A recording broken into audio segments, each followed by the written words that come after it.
Hello. Hello, my love. Sorry, I had two battles. I thought I only had one. It's alright, how did you do? Yeah, smashed it. Get in there. Yeah, everyone showed up for me. It was really nice. I love that. Yeah, so do I. Get in there, Leslie, love. Yeah, but I'm sorry, I didn't mean to be this late. No, it's alright, you don't need to be sorry. It's, I have sent everyone over. Whether they're coming, I don't know. But it's about you. yeah, so Guys, if you can you keep on tapping the screen? So, yeah. How yeah, you doing? if you're not tapping, you're slacking. Exactly. Exactly. How you doing? Are you alright? Yeah, I'm always all right. Yeah, just same shit, different day, innit? It is, but we're living, we're breathing, we're moving on. Exactly that. Exactly So, that. But how are you doing? How are you doing, first of all? how am I doing? Yeah, Oh, drama talk. yeah. Well, that's why I asked, because, yeah, I watched your video the other day. Do you know when they was laughing? Mhm. And it was actually yesterday I watched it. And it's just vile. Like, the poison that there is on this app is it's just awful. So, yeah, I just wanted to see that you was okay. And, yeah. I If you're appreciate not, you. I'll go and find them all. I'm actually okay. I walked away from something quite toxic last night. I think that was just like the end it. Um, the thing is, like, as you can see, and you know as well, like behind the scenes, I've been doing a lot, um, so I can basically make it a proper brand now. Yeah, Um, because I want to raise awareness, and like you've got a story, I've got a story, and other people have got a story, and I want to get their stories out there. Um, yeah, absolutely. Even if it's like a small platform, or even if it's like a big platform, I don't care. Yeah, Um, so I think there's a lot of toxicity on this app, um, and people use whatever they can against you. yes, definitely. And then you think that you're building those connections and those relationships that are genuine. And we're talking about here on TikTok. I'm saying that for whatever. And everyone's just, well, not everyone, but you've got that selected few where they'll see what kind of numbers you're getting sometimes, or they'll see what kind of um, views you're getting, and then they'll think, Yeah, I want to jump in on that. So they'll do whatever they yeah, can to definitely. hitch a ride on you, and it's just kind of a shit situation. Yeah, Um, it is. yeah. So Especially when you're trying to do good. It's not like you've purposely come on and got involved in drama. Like, you're trying to raise awareness for mental health, disabilities, a lot of stuff, and it I don't know, it just deserves a lot more love. And yeah, I hate seeing it when there's so much toxicity on one platform and they're getting so many views and so much support, and then you got the little platforms that are actually trying to do something good. mhm. And yeah, it just seemed like I was like, oh, I'm going to give up because I'm not getting nowhere. I'm just going to get involved in the drama because that's where the numbers are and the support is. And then I had to just take a step back and think, "Do you know what? No, that's not what it's about. And I'd rather grow naturally." Yeah, exactly. Like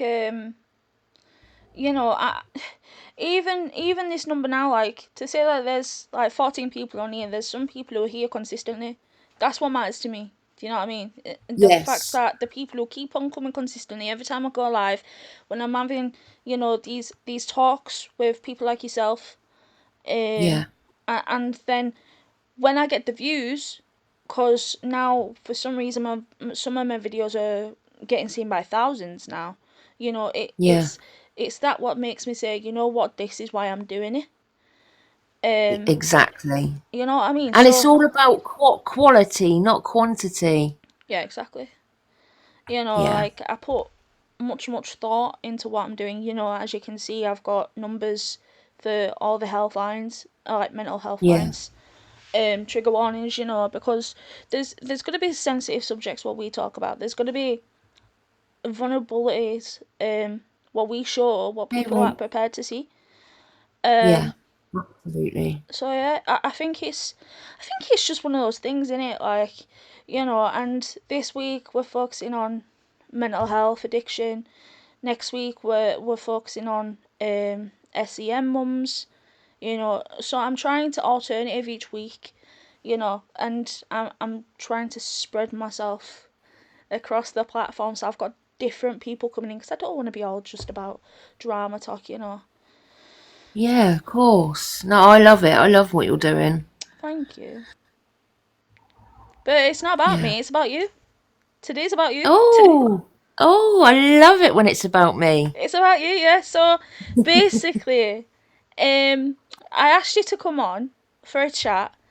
Not only for TikTok, but it's also going to be on the podcast. It's going to be all of that, and Yeah, that's fine. it's basically because your story's been inspiring, and I've seen that you've been doing recovery lives, and you know, a lot of people on this app don't talk about it quite open, you know, and Yeah, that's something what gave me that little bit of inspiration because I've been through recovery myself, and everyone's got their own story. So yeah, yeah. yeah, that's why I Well, wanted to come I on. I said when I come onto TikTok that first of all it was that I'm going to out myself because I'm not ever going to have someone say, "Oh, she done this. Oh, do you know who she is? Do you know what she's done?" No, I'll tell you all myself first. Like you'll never be able to out me because I'm just going to be honest. Mm. And if someone wants to ask me a question, I'll answer it honestly. So yeah, it's all about because a lot of people will hide certain things about addiction and recovery, and I don't want to do that. I want to actually try and help someone. So yeah, Are you prepared to tell us your story if I ask you some I stuff? am. I am. Okay. Well, I won't start from when I was young. I'll start from when I was right when I was about 14. Obviously, I was smoking weed, um, but I started doing pills. We were going out clubbing, um, and I was having to take like 500 pills into the nightclub, so we could sell them. And because I had so many on me, it started from then. Really, when I think about it, how greedy I was with things. Like I could never, um, like curb it. I could never just do it in small amounts. It would have to be all or nothing, and it's always been the same with me. So then I was doing that, and it led on to, you know, the snow and stuff like that. The clubbing stuff. I was never a drinker. I've never been a drinker, apart from when I was a teenager, drinking in the park, that sort of stuff. But Mm. drink's never been my thing. So then I met my baby's dad. So when you were, sorry to butt in, so when you were No, 14, no, right? you go ahead. So when you were 14, and Yeah. going to all these places and you had all these pills, were you a runner or did you just have them on you? Like, what was No, that it was situation? my right when I started. It was just for someone else. Right. And because the girls obviously have bras, it was just easier to get them in there. But then when I met my baby's dad, he was selling them. So that's when the amount started to get bigger that was taken in. And when we got home, we'd empty them all into a fruit bowl, and like everyone would just help themselves and just be smashed all night. So yeah, it was kind of a bit of both.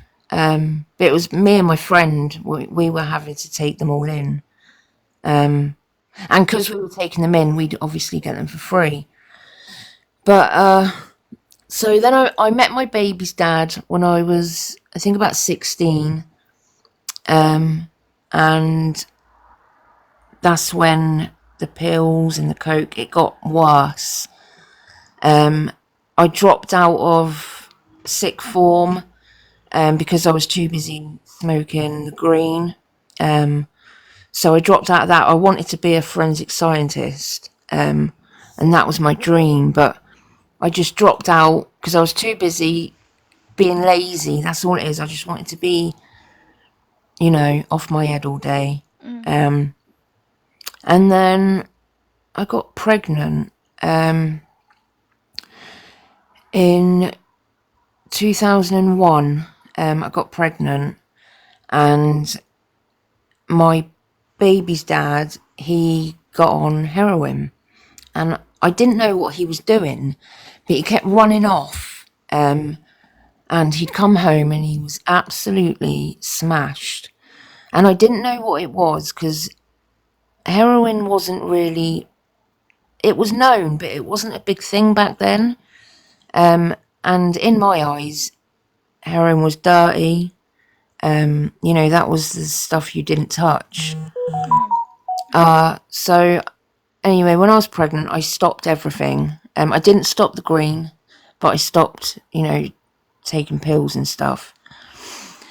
And my baby's dad, like running off, was getting worse, and he was spending the money, and he never had a answer for me where it was going. So 2002 February, I had our baby boy, and that's when I found out what he was doing.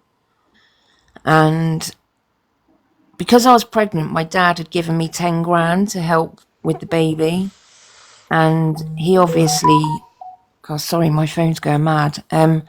He obviously wanted a part of that money. So he introduced me to it. And I tried it and didn't like it. Were it And by then, sorry if this is personal, but no, stop saying sorry. You interject whenever you want to. were it by IV or were it by smoking? Right, I'll get on to that. 2 secs. Right. So I didn't like it first time I tried it, but then my two friends, they were doing it also, and I was sat with them every day. And so I said to my friend's brother, let me have some of that. And he was adamant that he was never going to give me it. And I kept on and on and on, and I would not stop until he gave me it. So I was smoking it then. And obviously my baby's dad found out that I was also, it was kind of weird because I started using without him knowing. So he'd let me try it, but I didn't like it. And then obviously, because my friends were doing it, I wanted to be a part of that. So when I started with them, I kind of hid it from my baby's dad. So he was getting it off someone behind my back, and I was getting it off the same person behind his back. And it was just this sneaky behaviour started instantly. So I started doing it every day then, and it wasn't long. I'd say probably 5 months I was smoking it, and I started IV straight away within 5 months. Ooh. Yeah, I just, this is what I mean about me not being able to do it. It's all or nothing with me, and it's always been that way. So, and anyone who's been in an addiction, that addiction, they'll know that once you start IV, it's really hard to stop. Yeah. So, I started, obviously the money ran out, and we had to fund both of us were using at the same time by this point. together. So it had to be funded. So I started shoplifting. Um, that as well, I couldn't do. It had to be. I was so greedy with it. It's unreal. Like I'll tell you a few of the stories in a minute, but I was absolutely wild with stealing stuff. And I've never been that person to come into your home and steal from your home. That's not ever been me. Mm. It's always been shoplifting. So I think 2004 was my first prison sentence, and I was absolutely pooing my pants. I thought I was going to get bullied. I thought I was going to get graped. I thought I didn't know what was going to happen, but whatever it wasn't going to be good. And I was terrified. And I sat in that Reliance van for about 4.5 hours on the way to Eastwood Park jail, crying my eyes out all the way. And I got there, and it was like, I couldn't believe it. Like, jail's not how some people think jail's really hard. You'd never be able to survive in jail. You think the same way I did. But I had a shower in my cell, kettle, telly, all my hair straighteners, my clothes, my makeup, my toiletries, um, Yeah, and like I've had when I used to work yeah, with clients who were homeless and stuff, they preferred being inside because it was so much easier. They had yeah, everything. yeah, yeah. Well, there's been times I've been to jail a lot. I can't even tell you the number. I just can't. If I told you a number, I'd be lying. Because I just don't know. It's been a lot though, Yeah. and there's been times where when the jails got really full at one point, they were giving people 18 days early release. Mm. And I got the ticket under my door to say that I was going to go home 18 days early. And I tried to give them back. I didn't want to go. And they were like, you can't give them back. And I was like, well, but I don't want to go 18 days early. And they're like, but you've got to. And I was arguing with them, like, please. Like, I was having so much fun. Mm. And that sounds mad, but my relationship with my baby's dad was toxic. He was a narcissist. He was violent. And I just didn't want to go back to that. Did you get opiate treatment, OST, when you were Yes, in there? so when you go in there, right, this is the only thing about jail. So I could go in and I'm using, say for argument's sake, 3.5 grams a day. Yeah, Yeah. that was my habit. Mhm. So 3.5 grams a day, so that's about £110. Yeah, so And that's someone else can go in with a £10 a day habit, and we get exactly the same amount of methadone. So they start you on 10 mil, and that is nothing. yeah, and then they'll just increase it slowly. They increase it to 30, Yeah. and then they decrease it. So Mm. it does help, but the first few days till you're getting up to that 30 is really hard. So when And that's the only thing that I couldn't handle about jail. so when you were in prison, right? Because when I used to be a worker, if we knew Yeah, somebody to be on OST before, we start them off yeah. straight on 30 mil. But if they're brand new to it, we'll start them off on 10. Oh, well, I don't So know. That's not, that isn't that doesn't what it was happen like in in jail then? No, they started you off No, they straight at 10. start you 10 and then 15 the next day. And then the day after that, it's 10 mil in the morning. No, 15 mil in the morning, 10 mil at night. And then the next day, it's 30 mil. Right. Yeah, so that was hard. But once I got over that, it was, I'll do it on my head. It's easy. But Yeah. I've done some really, really crazy and mad things in jail. but I'm not gonna expose them because that's for my series coming up. Prison stories. I will tell it all. I love that. But yeah, I was in there, I was taking visits for people, so people were coming in with heroin and crack, and I would take that, I would swallow it.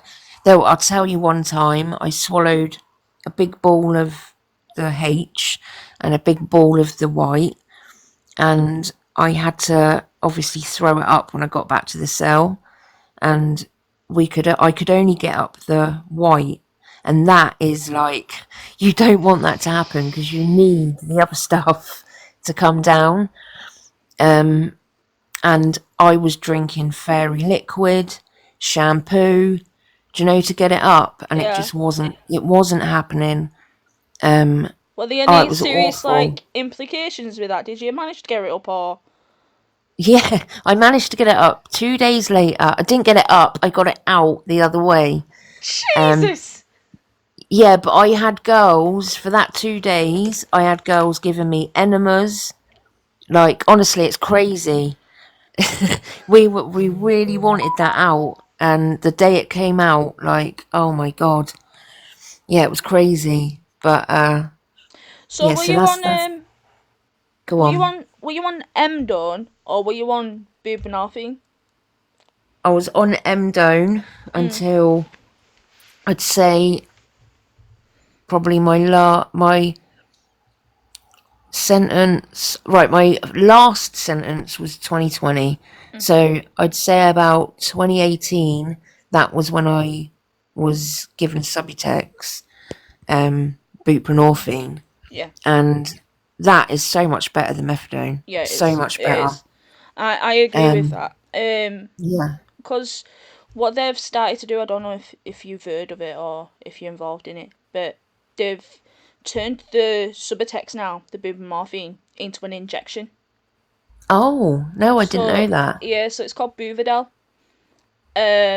So the Oh, does it start. sit under the belly or sit under the skin on your belly? Is that that? No, no, no. So basically, it's an injection. You can have it in your thigh, your arm, and it's Oh, a slow release. So basically, when you first get it, it starts with every 2 weeks, and then it goes to every month, and you've got a 10-day window. And within that month, you won't feel any withdrawals whatsoever, and it's really beneficial.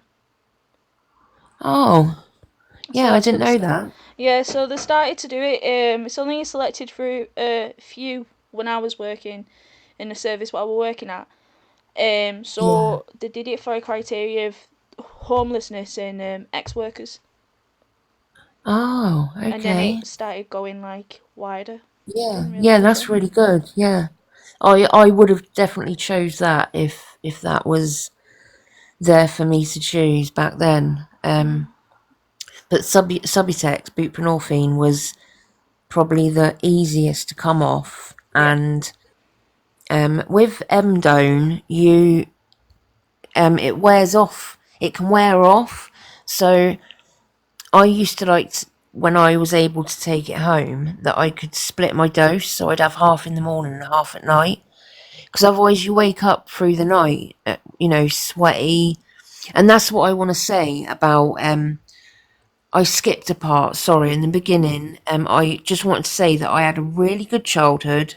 hmm There was nothing like out of the ordinary. My mum spoiled me. I couldn't have wanted for anything. So it wasn't anything that like that turned me to it. Um, there's no addiction in my family, so I don't know why I've got a really addictive personality, but maybe just that's you. just the way it is. It's just quirky. So yeah, yeah, thank you. It's okay. um, and I also want to say the withdrawals. So I obviously knew about H, hmm but I never got told what was going to come with it. So when people say, "Oh, you can do it. It's just like the flu." No, it's not. It's nothing like the flu. I'd say so. It's probably like. having food poisoning Mhm. and the worst dose of flu at the same time. So you're throwing up, you're pooing yourself, you're hot, you're cold, you're sweating, you go dizzy, you've got no energy, you can't sleep. Honestly, the symptoms are so bad. Like, I've never been, like, my mental health's never turned me to wanting to unalive myself. But them times in them withdrawals, that's when I really thought about it, because you truly believe you're gonna unalive, but you're not. But it feels like that. So, and my health, also my health. So, I've got DVT in both legs still. Yeah. So I've been clean for 5 years, 6 years nearly. Congratulations. Um, Thank you. So my legs are still, they still swell up. Um, I have, I haven't had them checked recently, but I had 4 blood clots. My groin is absolutely annihilated. Mm. My chest, I've got COPD. I've got depression, anxiety. Oh, also, it wasn't just H and crack, it was the prescribed as well. And I tell you what was worse for me than anything was the pregabalin. I think that The was worse pre-gabs even are than the so H. bad to come off, aren't they? Because did you ever go to rehab? Yes. So when you went to rehab, don't like. Sorry for asking, but were you No, addicted? don't Were you you ask me addicted? anything. Were you addicted to pre-gabs as well as everything else when you went into rehab? And what did they choose to basically take you Right, off first? not rehab, jail. Detox. So when I went to jail on the Mm. pregabs, they just, even if you're prescribed them, which I wasn't, but even if you're prescribed them, they strip them off you instantly Right. because they're like massive sellers in jail. So they strip them off you. So you've got to withdraw off them. You have to. And I'd say they're probably worse to come off than the H. Mm. Yeah, they were bad, bad. Yeah. Um, and I got up to, so I was buying 300 milligram pregabs offline, and I was taking, I'd say around 6 300s in the afternoon, and then in the night I'd take another 4, and obviously coming off them was fucking awful. Yeah. So yeah, just honestly, like when I first tried pregabs, I was told, oh, they're lovely. And nobody ever tells you, like, oh, but you're going to have horrific withdrawals of them. Mhm. Nobody tells you this stuff. So, Yeah, and like 5 years ago, um, I remember when I was working in the field, there used to be Xanax, and oh, yeah, I was bad on them as well. they got laced with all kinds of shit. Literally, Yeah, Xanax were basically on our alert system, where basically whoever were taking pre-gas, we had to make sure that we did the safety measures with them, um, yeah, because a lot of people were buying them on the streets or online. Really bad. yeah. So, another withdrawal that was, I think, was the most horrific in jail was around Christmas 20, no, 2019. Mm. Fentanyl started, and when we were buying our H, it was mixed with fentanyl. So that was like, we were like, God, this stuff's really strong, not knowing that it was fent. So when I went to jail that time, I was fitting. And also that time, they said, oh, there's a new medication, do you want to try it? Instead of Emdone. And it was lefexidine. Now, lefexidine is for blood pressure. Mm. And when I'm withdrawing, my blood pressure drops massively. So with them, I was taken out to hospital. I was that bad. I was in hospital for a week. and hospital, the nurses and that said that they had to put me on methadone straight away. Like they put me on 50 mil straight away because I was so ill, and I was kept on that 50 mil until I come out and started using again and dropped that script. But yeah, that was probably the worst. So Fentanyl's a yeah, synthetic opioid.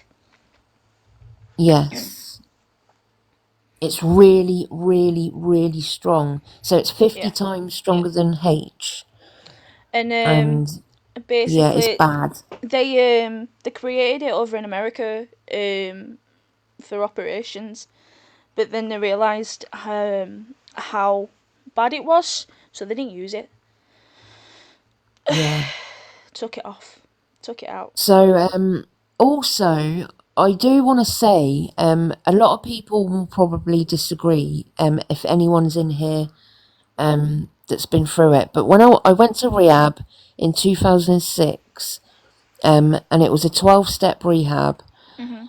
and I got kicked out of there. So after 3 months, I was one day away to graduating to secondary. So then I'd do another 3 months, and I'd be able to go home and come back. So one day before then, I got kicked out because I bought a football to play on the beach. Now, I wasn't allowed to, none of you are allowed to wear makeup, you're not allowed to wear hats, you're not allowed to wear your hair down, nothing to do with football because it's associated with drink.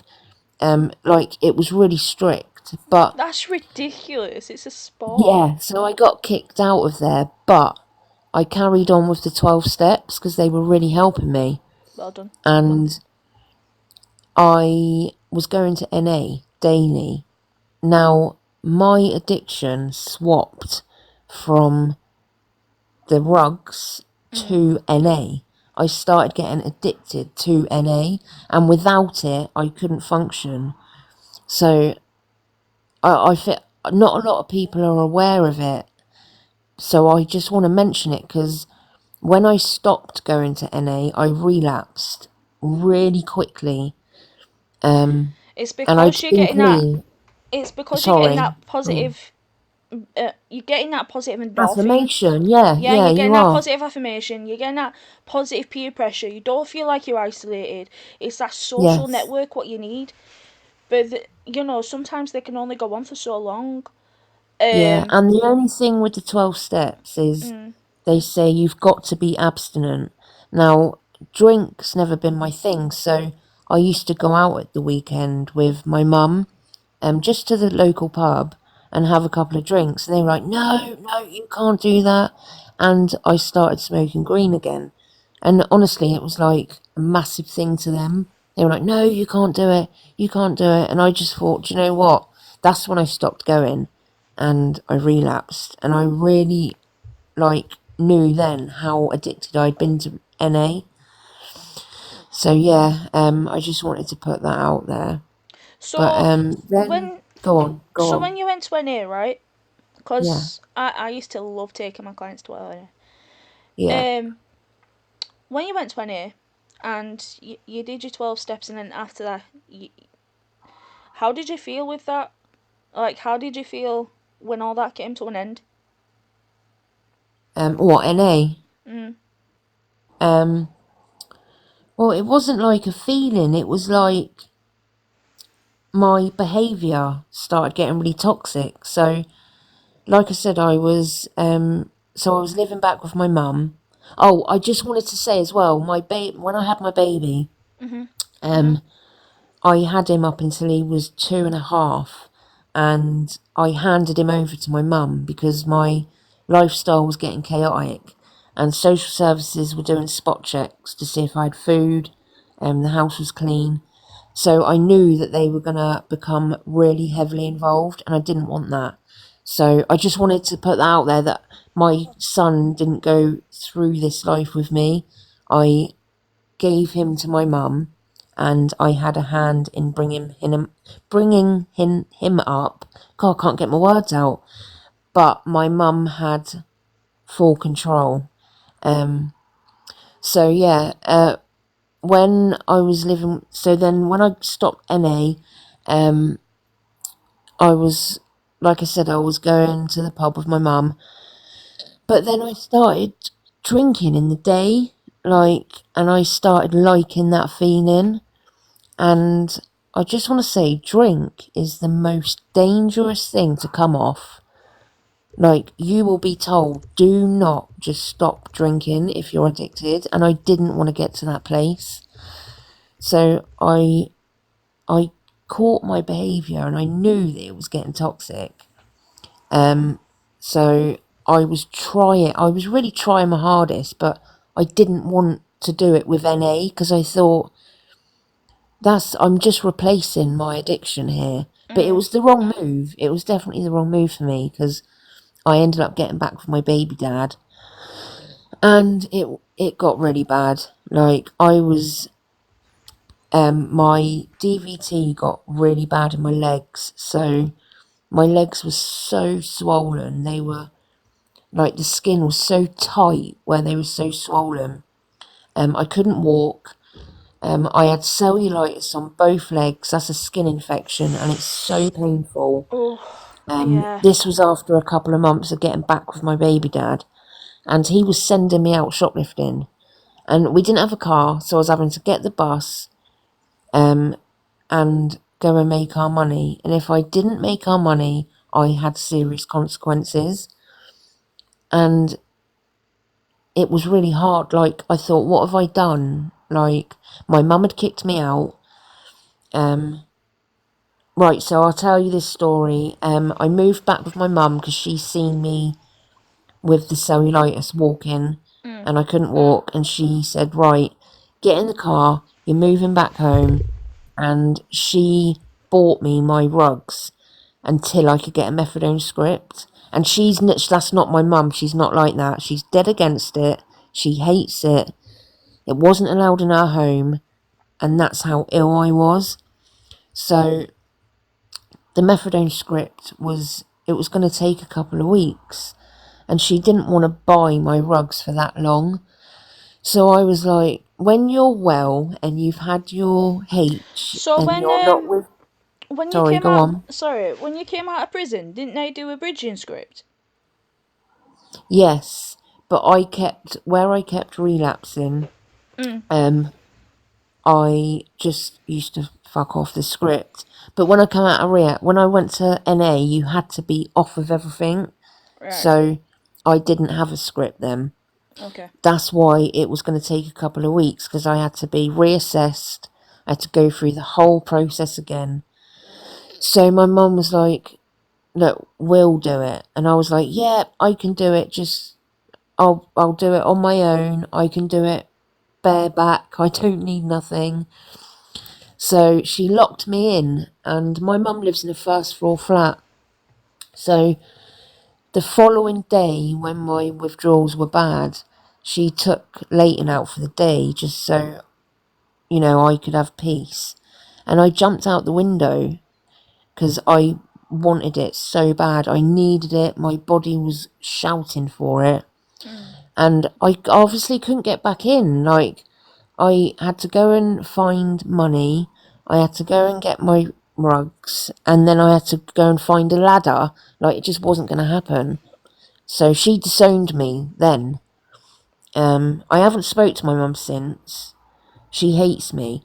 Like, people say, oh no, she doesn't. She's your mum. But she does. She does. She hates me.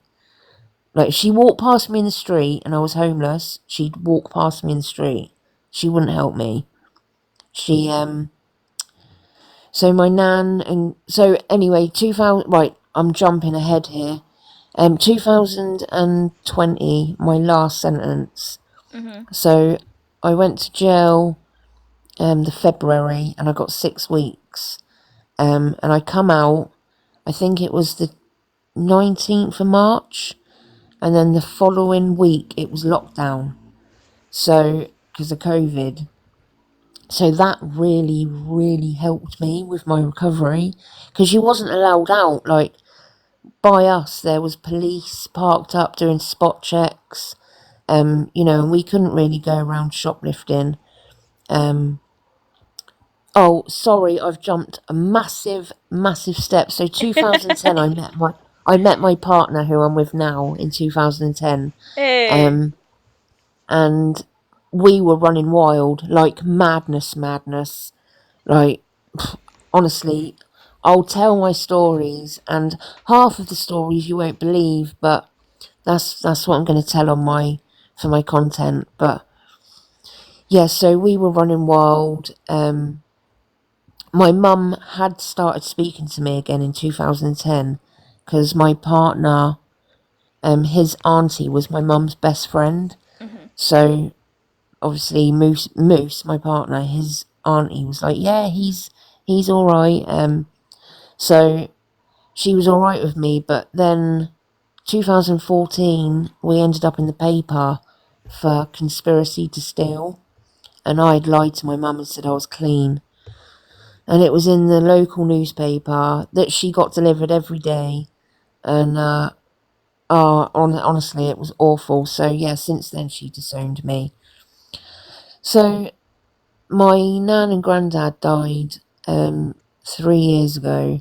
My nan died 3 years ago, sorry, and my granddad died 2 years ago. So I got kept away from them, and they basically brought me up. Like, I was so close to them. So when they died, my mum lied to me and said that they weren't having a funeral, and I got kept away from their funeral. So I had to see them both on Facebook. When my granddad died the following year and she'd done the same thing, she said, oh no, he just wanted a cremation. He doesn't want a service.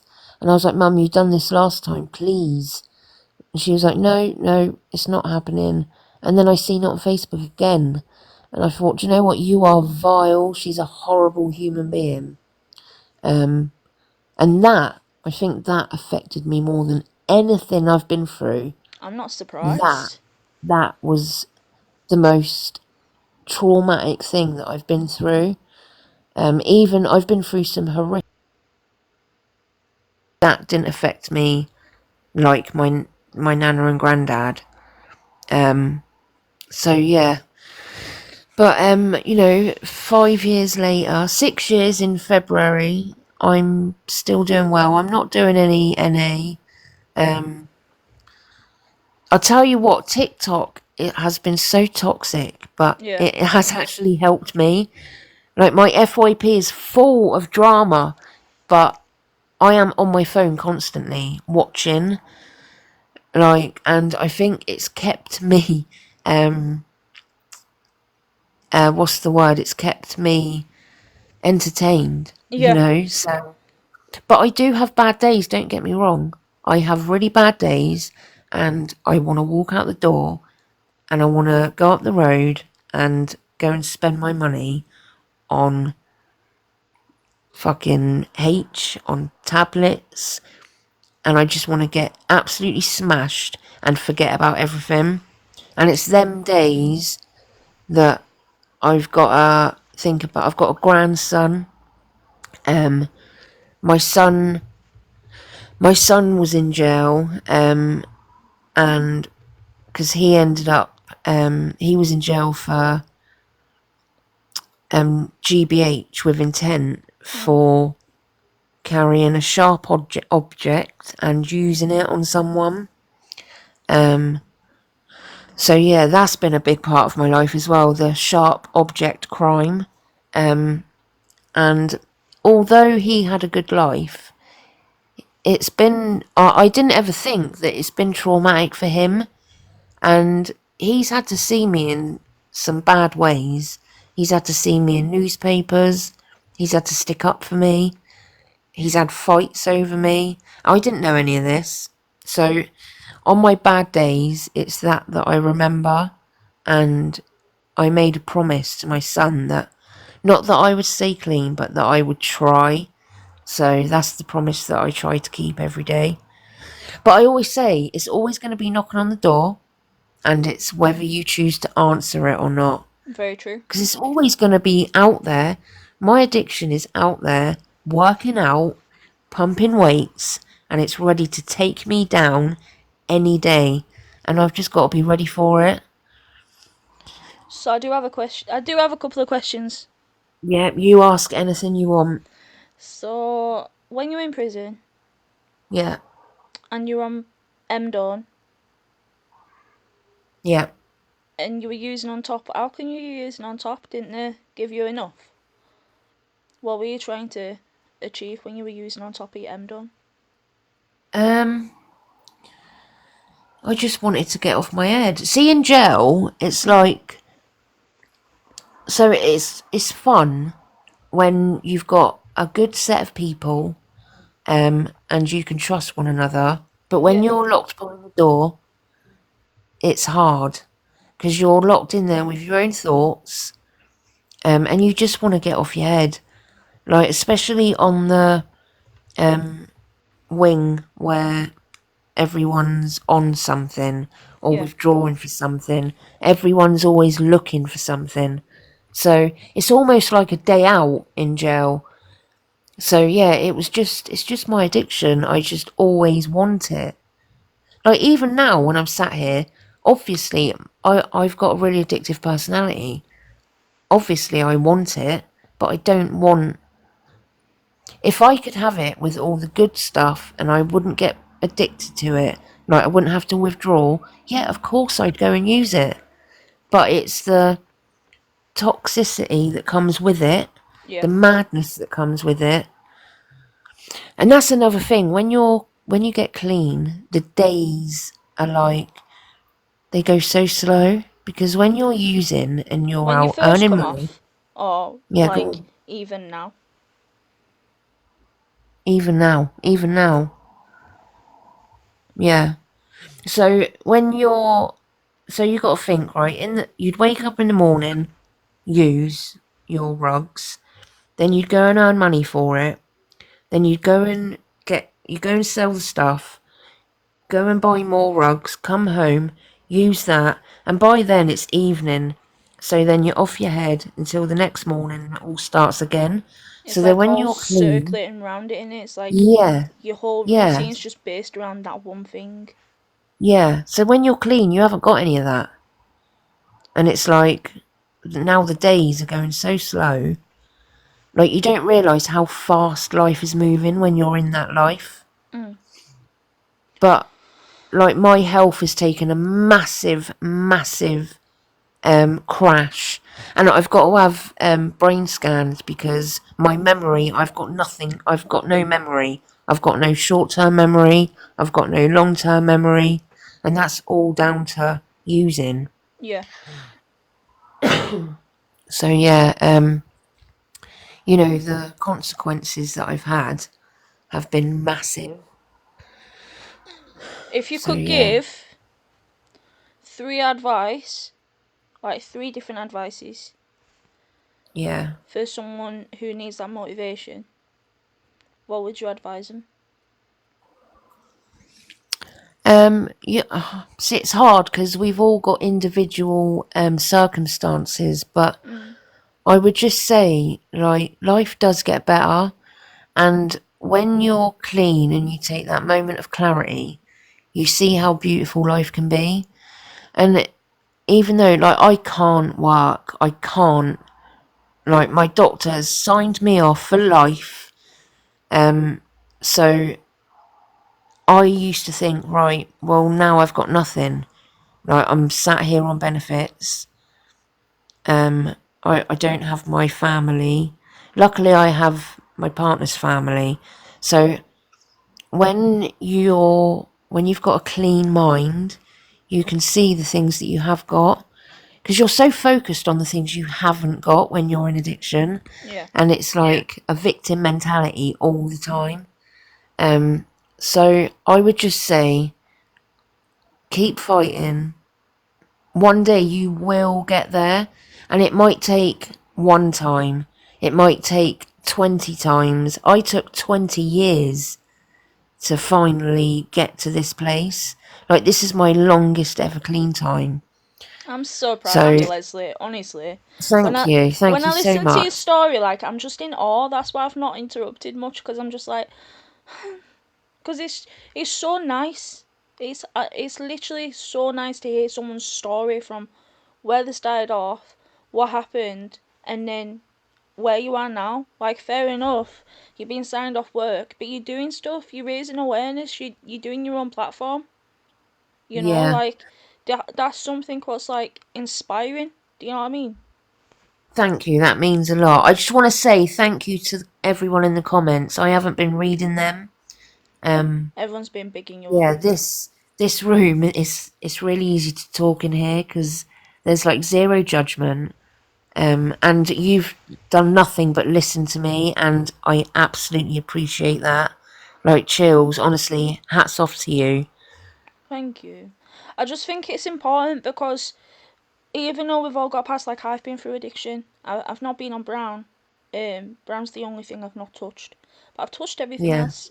Do you know what I mean? And I didn't go to services. I did it on my own, and that was the worst well mistake I done, ever did. well Worst done. mistake I ever did, Because though. that, I just want to say that is so difficult. Like to do that on your own and come out the other side, I you were at should be uni. absolutely proud of yourself. And the only reason why I did that is because I were at uni and I wanted to be in the job where I ended up being in. And if I ended up being in those services, I wouldn't have even been able to do half the jobs what I've ended up doing. If I ended up, Ah, big up. do you know what I mean? So I've I had to followed do you that. back, Trace. Um, but honestly, Leslie, when I hear you, and because I do see what you say sometimes on your platform when you're doing those recovery lives as well, Yeah. um, and I think those are going to be important. And we've got Dave Recovery on Wednesday. He's going to be talking about his gambling Yeah, addiction. I'll definitely come. I'll definitely come to listen to that. But I just want to Mm, say about my recovery live. So I I need people to come in for them. There's mm, no point in me doing it with three of us in there. So that's why I've started Prison Stories, which will start the beginning of December, because I want to build up my community and I want people to know a little bit more about me.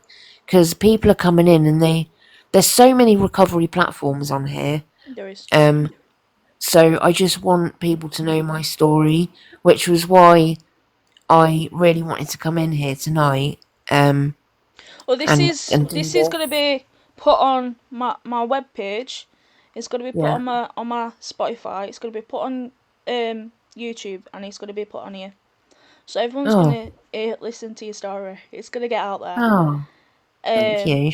and no, honestly, and I'll send you all the links so you've got it all. And Yeah. I'll even send you the video if you wanted. Yeah, Um, please. and what I'll do is I'll even because it's important to keep on raising these awareness. So what I'll do is I'll also react to your videos and get it out there. Oh, thank you so much. That means a lot.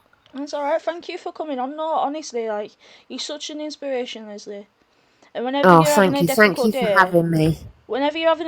though, just don't be scared to message me. Just message me. Thank you. Thank you. That's That alright. means a lot. It's really important to have people out there.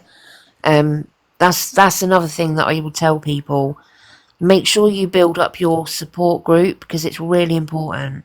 It And really if is. NA is for you, do it. Don't let my story turn you away from NA because it kept me clean for 3 years. Um, yeah, so if whatever works for you, just do it. But make sure you've got that support because it's really important. 6 years soon, Les. I know, February. It's So coming fast. proud Life's of going. you. Thank you. Life's going so fast, though. It's unbelievable. What are you gonna do for your 6 year anniversary? I don't know. I don't know. It's my son's birthday, so it'll be February the 19th. So my son's birthday is the 21st. So I'll probably do something with him. And my grandson, he's a wild animal. I love that. Yeah. Well, thank you for coming on. Thank you for sharing your No, story. thank you. And Thank you for listening. everyone in the chat, please give Leslie a follow. And Yeah, thank you. I'll follow you all back. I think I'm following most of you, but yeah. yeah, thank you, All Leslie. right. No, thank you. And if you ever want me again, just let me know. And Yeah, Yeah, I'll like come even on. through week if we end up having a discussion about stuff, because I've even though it's nice listening from your side, um, Yeah. because when I've been a professional, um, I've worked with people on the street. I've worked with people up in opiate. I've even had family who have been brown users, and it's something that was personal to me as well.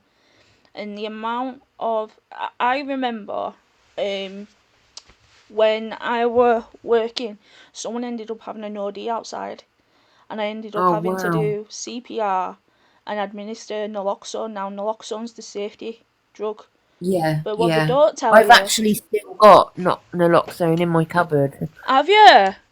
Yeah. See, what they don't tell you though is that it's a slow releases naloxone, so even if you administer it, they can still have an overdose. It doesn't stop it; Yeah. it just prolongs it. Yeah. So, so I've been in those situations, and you've never, when I've been in those circumstances, I've never been able to sit down with someone who's gone through the full recovery and listen to the story. So when I'm listening to you, it just makes me think about everybody else who I used to work with, um, Oh, and their stories and stuff, and it just gives me a more hope that, more people are gonna end up on the other side like yourself. You know what I mean? yeah. Yeah. So yeah, big up to you, Leslie. Honestly. Thank you. Thank you so much. Well, I'll come in. I'll come and watch you. I'll definitely come in and watch when you've got Dave in. Yeah, I'll come in more. Yeah, man. Feel free. You Yeah. can come in anytime. You can even join in hot debates. Yeah, I'd love that. Yeah, honestly, we do all sorts. Sometimes we look at drama. Sometimes we have a discussion. Sometimes it's a little bit heated. But it is what it Yeah. is. But your platform's gonna take off. Just keep on doing what you're doing. I can't wait for those prison stories. Those prison stories are what are gonna make people come in. Yeah, That's what's gonna yeah. get people in. Yeah, definitely. Mm. So Yeah, you won't want to miss it. Telling all my secrets. I can't wait. Thank you so much for the fest gear. But no, Right, honestly, I'm thank you for going coming in. because yeah, thank you. Rick's gonna kill me because I missed the battle. Oh, tell him that I kept you. No, it's me, Yap Yap. Alright, well, thank you, Leslie. All right, big up. Thank Alright, you. big up.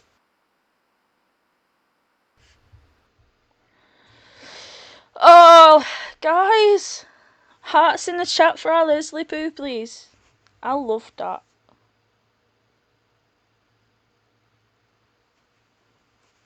What do you mean, Claire? What did you say about it today? It didn't battle. I'm confused, Claire. It was nice, wasn't it?